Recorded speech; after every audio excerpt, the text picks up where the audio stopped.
नमस्कार प्रेक्षकांनो, मालिकेच्या आजच्या भागामध्ये आपल्याला पाहायला मिळणार आहे एजे आणि लीला दोघंही आता निघालेले असतात। तेव्हा लीलाला खूप छान वाटत असतं। लीला म्हणत असते, आजपर्यंत मी कधीच विचार केला नव्हता की एजे माझ्यासोबत ठेल्यावर पाणीपुरी खातील आणि लीलाला खूप भारी वाटत असतं। लीला जाम खुश झालेली असते आणि लीलाला एजे म्हणतात की तुला स्पेशल फील करण्यासाठी मी काहीही करू शकतो आणि रोजचा दिवस तुझ्यासाठी हा आनंदाचा मी घडवणार आहे असे एजेंनी ठरवलेलं असतं आणि त्याच पद्धतीने एजे लीलाशी वागत असतात। तिची प्रत्येक गोष्ट एजे ऐकत असतात, तिला समजून घेत असतात, त्याचबरोबर तिला सांगत असतात। त्या पद्धतीनं एजे लीलाला सांभाळत असतात, तिची प्रत्येक इच्छा ते पूर्ण करत असतात आणि लीला पण एजेंना बोलून दाखवते। ती म्हणते की तुमच्यामुळं खरंच आजचा दिवस माझ्यासाठी खूपच स्पेशल असा झालेला आहे असं लीला एजेंना बोलत असते। त्याचबरोबर एजे म्हणतात की हो, आणि लीलाने एजेंचा हात हातात घेऊन त्यांना थँक्यू म्हटलेलं असतं। खरंच आजचा दिवस तुम्ही मला छान घडवला, त्यासाठी ती त्यांचे आभारही मानत असते। त्याचबरोबर इकडे पाहायला मिळतं की एजेही खुश झालेले असतात। लीला आता आत निघून जाते। एजे म्हणू लागतात की तुला स्पेशल फीलिंग करण्यासाठी मी काही करू शकतो, रोजचा दिवस तुझा आनंदात गेला पाहिजे।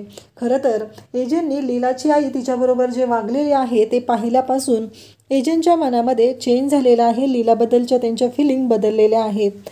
इकडे आपल्याला पाहायला मिळतं दुर्गा, लक्ष्मी आणि सरस्वती असतात आणि आजींनी दागिने घेतलेले आहेत। ती लीलाची आई किती हावऱ्यासारखी करत होती, कधी दागिनेच बघितले नाहीत असं तिचं चाललेलं होतं। हे सगळं बोलणं सुरू असतं आणि त्याचबरोबर त्या दुर्गाला म्हणत असतात, तुम्हाला काहीच का वाटत नाही वहिनी, तुमचं काय चाललंय ना आम्हाला कळतच नाही, हे त्यांचं बोलणं सुरू असतं। इकडे दुर्गा एका व्यक्तीला फोन करते आणि सांगते की मी जे सांगणार आहे ते तुला करावं लागेल, यामध्ये डबल फायदा होणार आहे। इकडे लीलाचे बाबा आणि कालिंदी बोलत असतात। कालिंदीने आजींनी जो हार दिलेला आहे तो गळ्यातच ठेवलेला असतो आणि कालिंदी ही मनापासून तो हार म्हणजे तिला खूप आवडलेलं असतं। तिचं असं म्हणणं असतं की काही का असेना तो हार जो आहे तो आजींनी मला दिलेला आहे आणि त्या हारामुळे ती खूपच खुश झालेली असते, तिला खूप भारी वाटत असतं आणि कालिंदीचं असं म्हणणं असतं की आयुष्यात पहिल्यांदा मला असा हार मिळालेला आहे, त्यामुळं कालिंदीला खूप छान वाटत असतं। त्याचबरोबर इकडे पाहायला मिळतं ते म्हणजे एजे आणि लीला। एजे पुस्तक वाचत असतात, लीला तिचं जे रुटीन आहे ते चालू असतं आणि ते स्किनसाठी प्रोडक्ट लावत असते, क्रीम लावत असते आणि त्याचवेळी इकडे एजे तिच्याकडे पाहत असतात, कारण एजेंना वाटत असतं की लीला खरंच खूप छान दिसत आहे आणि म्हणून एजे तिच्याकडे एकटक पाहत असतात। लीलाला पण माहिती असतं की एजे तिच्याकडे पाहतात आणि लीलाने त्यांच्याकडे पाहिलं की नंतर एजे तोंड बाजूला फिरवत असतात, कारण त्यांना असं वाटत असतं की लीलाला कळू नये म्हणून ते तसं करत असतात।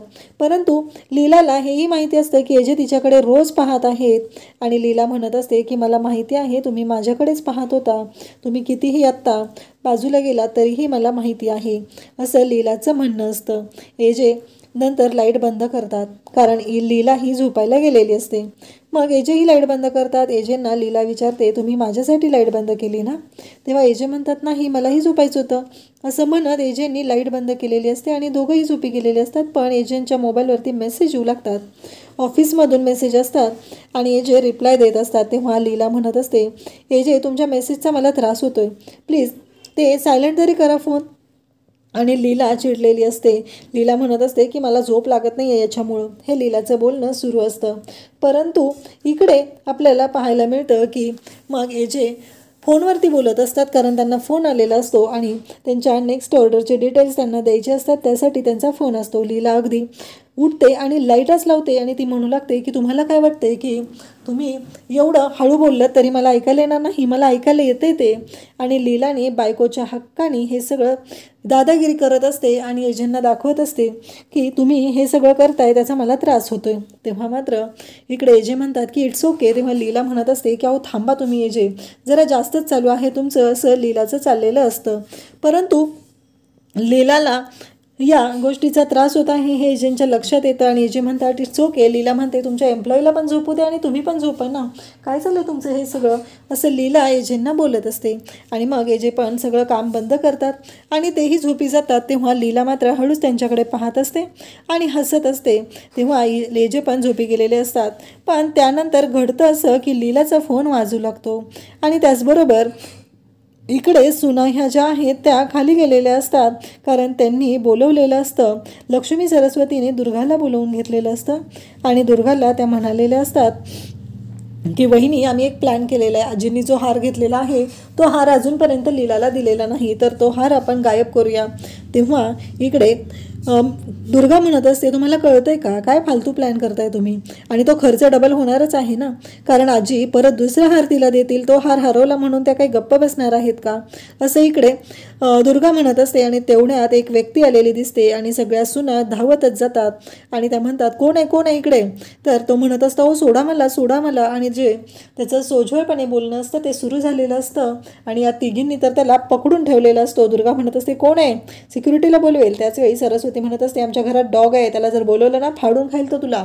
असं सगळं त्यांचं बोलणं सुरू असतं. त्या तिघीजणी मारत असतात आणि त्याचबरोबर त्या म्हणत असतात की सोडणार नाही तुला. तेव्हा तो म्हणत असतो, मी म्हण्या. आणि मग यांना आणखी राग येतो, हा इथे का आलेला आहे, कारण काहीही झालं तरीही हा माणूस इथे का आलेला आहे, हा हितचिंतक आज घरापर्यंत पोचलेला आहे, उद्या घरात पोचायला वेळ लागणार नाही, हे बोलणं सुरू असतं. आणि त्याचबरोबर इकडे आपल्याला पाहायला मिळतं की लक्ष्मी सरस्वती सगळ्यात चिडलेल्या असतात आणि त्या बोलत असतात. त्या म्हणत असतात की सोडणार नाही तुला, हे त्यांचं बोलणं सुरू झालेलं असतं. त्याचवेळी लक्ष्मी सरस्वती त्याला मारत असतात, त्याला हकलून लावतात, त्याला जा म्हणून सांगतात, पण तो काही तिथून जायला तयार नसतो. आणि त्याचवेळी इकडे लीलाचा फोन वाजतो. एजे म्हणतात, लीला कोणाचा फोन आहे तुला. तेव्हा लीला फोन उचलते आणि पुन्हा कट करते. त्यानंतर आणखी एकदा लीलाचा फोन वाजतो. एजे म्हणतात, काय चाललंय लीला. तेव्हा लीला म्हणते की मण्याचा फोन आहे. एजे म्हणतात, उचल. आणि मग मण्याचा फोन उचलल्यानंतर इकडे लीलाला तो म्हणतो की शुभरात्री बोलायचं राहिलं होतं म्हणून फोन केलेला आहे. हे ऐकल्यानंतर लीला म्हणते गुड नाईट आणि पुन्हा रागाने तो फोन ठेवून देते, कारण तिलाही माहिती असतं की या सगळ्यामुळे एजेंनाही तेवढाच राग येणार आहे. हे सगळं चालू असतं. एजे म्हणतात की पुन्हा फोन आलाय, उचल आणि फोन उचलून स्पीकरला टाक, असं एजे बोलतात. तेव्हा तो म्हणतो की मी खाली आलेलो आहे. एजेंच्या समोर हे ऐकल्यावर लीलालाही धक्का बसलेला असतो, कारण हा माणूस कोणत्या थराला पोचू शकलाय याची खात्री आता लीलाला पोचलेली असते. त्याचबरोबर एजेंनाही पटलेलं असतं.